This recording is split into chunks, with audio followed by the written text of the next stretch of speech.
हमारे छत्तीसगढ़ प्रदेश में यशस्वी मुख्यमंत्री माननीय विष्णुदेव साय जी के नेतृत्व में हमारा चाहे स्वास्थ्य विभाग हो या चिकित्सा शिक्षा विभाग हो, लगातार निरंतर प्रदेश की उत्तरोत्तर तरक्की हो रही है।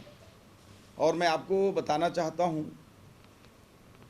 कि हमने इतिहास में पहली बार ऐसा हुआ है कि 5 नए मेडिकल कॉलेज छत्तीसगढ़ के युवाओं के लिए माननीय मुख्यमंत्री जी के नेतृत्व में हम लोग एक साथ प्रारंभ करने जा रहे हैं और उनकी काउंसलिंग प्रक्रिया भी चालू है। 5 नए मेडिकल कॉलेज के साथ साथ 7 नए फिजियोथेरेपी कॉलेज, 14 नए नर्सिंग कॉलेज,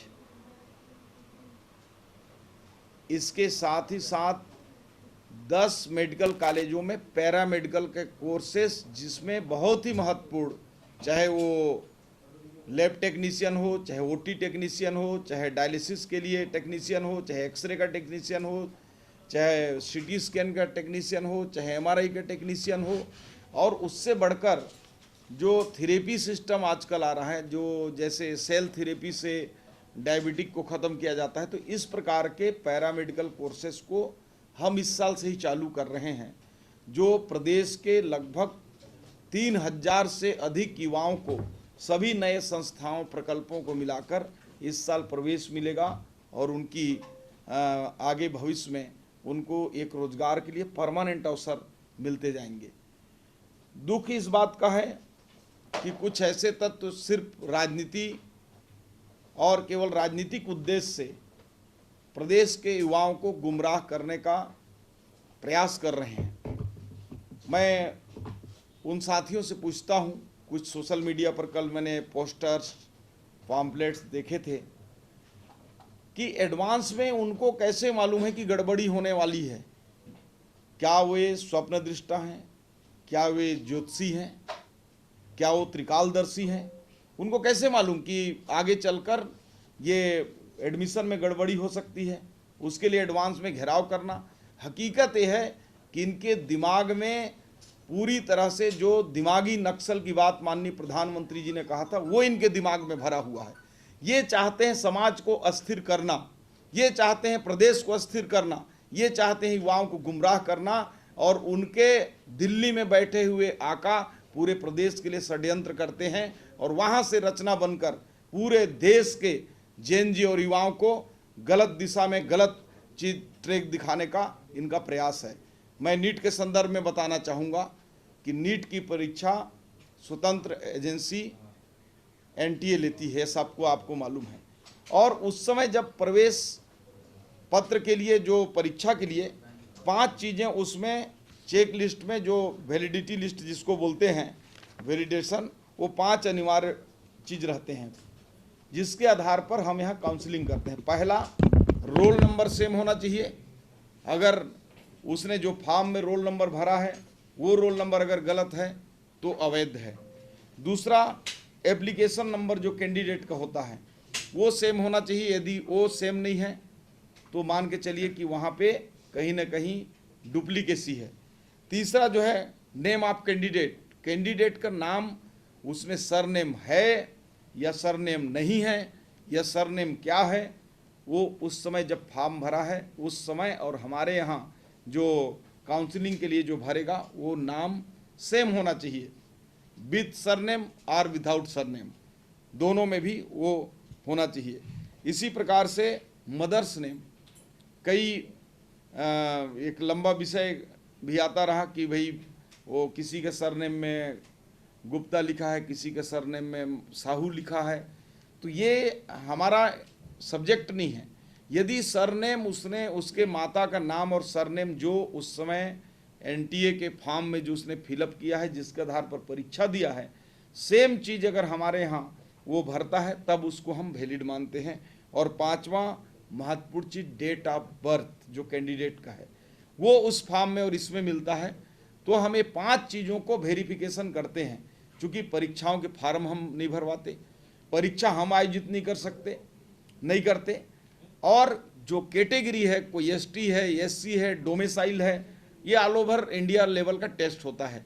किसी ने अगर मध्य प्रदेश डोमिसाइल लिख दिया या अभी भर दिया तो इसका मतलब नहीं है कि छत्तीसगढ़ भी भरा है तो हम दोनों जगह दे दिए। हमारा पहला होता है काउंसलिंग का काम। काउंसलिंग के बाद यदि कोई कैंडिडेट का जाति प्रमाण पत्र गलत है या डोमिसाइल गलत है तब वो बात होती है। हम एडवांस में उनसे किसी प्रकार के दस्तावेज नहीं मंगा सकते। अभी ऑनलाइन काउंसलिंग हो रही है। जब फिजिकल रूप से होगा, जब हम एडमिशन देंगे, उससे पहले पूरे दस्तावेजों को खंगालेंगे, पूरे दस्तावेजों को जांच करेंगे। और हम ऑनलाइन में भी, अभी आपको बता दूं कि अभी तक झारखंड ने जो लिस्ट जारी किया, मध्य प्रदेश ने जो जारी किया, तमिलनाडु ने किया, कर्नाटक ने किया, राजस्थान ने किया, तो हमने जो है उनके मेरिट और अपने मेरिट को मैच किया है।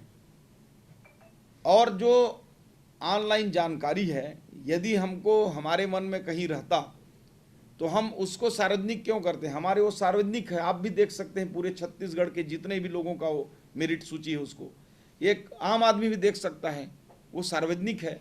और हमने उसको मैच भी किया इन राज्यों को। तो उसमें झारखंड के 4, मध्य प्रदेश के 4, तमिलनाडु के 1, कर्नाटक के 4 और राजस्थान के 1 छात्र के जो है मेरिट सूची का मिलान करने पर दोनों राज्यों में आवेदन करना पाया गया, जो 2 डोमिसाइल को बताता है। अब यहाँ पे ये देखना है कि थोड़े देर के लिए कोई व्यक्ति झारखंड में भी भरा, वहाँ के निवासी, और छत्तीसगढ़ में भी भरा, तो अभी हम ये कह नहीं सकते कि हमारे यहाँ का डोमिसाइल गलत है या झारखंड का गलत है, क्योंकि हो सकता है हमारे यहाँ का डोमिसाइल सही हो, छत्तीसगढ़ का रहने वाला हो और झारखंड में उसने अपना डोमिसाइल टेम्परेरी रूप से करके दिखाया हो। तो लेकिन हम इसको 5 राज्यों के जो डोमिसाइल हैं वो डबल हमको अभी तक हमने ट्रेस किया है। तो उसको हम उनको मेल भी भेजे हैं और कुछ के तो मेल के जवाब आ भी गए हैं। नहीं आएंगे तो हम दूरभाष से भी बात कर रहे हैं। लेकिन जब फाइनल एडमिशन देंगे तो एक एक छात्र के जाति, निवास और सभी चीज़ को बारीकी से छानबीन करके हम उसको एडमिशन देंगे। और पहली बार हम राजस्व की टीम भी लगाने जा रहे हैं, तहसीलदार या नायब तहसीलदार रैंक अधिकारी जो जाति निवास को बारीकी से जानते हैं, और 100% लोगों के इन प्रमाण पत्रों की वेरिफिकेशन भी हम कराएंगे। और मैं आपके माध्यम से कह सकता हूं कि छत्तीसगढ़ के किसी भी एक युवा के एक सीट को भी उनके हितों के लिए हम जो है किसी कीमत पर समझौता नहीं करेंगे।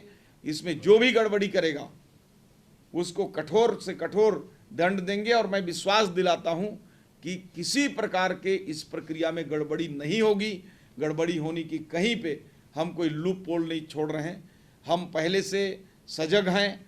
हम देश के और प्रदेश के युवाओं के भविष्य के लिए सतत रूप से हमारे माननीय मुख्यमंत्री जी तत्पर खड़े हैं। और हमने एक नहीं कई ऐसे इन 2.5 सालों में प्रयास किए हैं, कई एक्शन लिए हैं। आपने देखा होगा कि जो पीएससी घोटाले में हमने उनके फर्जीवाड़ा को पकड़ा, एसआई की भर्ती होकर पड़ी हुई थी उसको निराकृत किया। कई ऐसे युवाओं के लिए हमने काम किया है।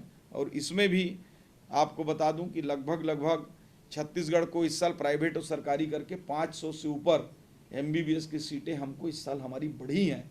300 केवल हमारी सरकारी कॉलेजों में ही बढ़े हैं।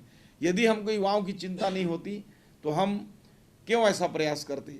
और केवल ये विपक्ष का और दिल्ली में बैठे हुए आकाओं का ये दिमाग की उपज है। ये छत्तीसगढ़ के युवाओं को भ्रमित करना चाहते हैं। छत्तीसगढ़ की जो ये हमारी एडमिशन प्रक्रिया है इसको अनावश्यक विवादों में लाकर भर्ती प्रक्रिया को लेट करना चाहते हैं। ये स्वयं नहीं चाहते कि छत्तीसगढ़ के युवाओं का, छत्तीसगढ़ का तरक्की हो, इसलिए इस प्रकार के प्रयास से करते रहते हैं। ये इनकी जो दिमाग है नक्सल दिमाग की उपज है और इनमें किसी प्रकार की कोई सच्चाई नहीं है।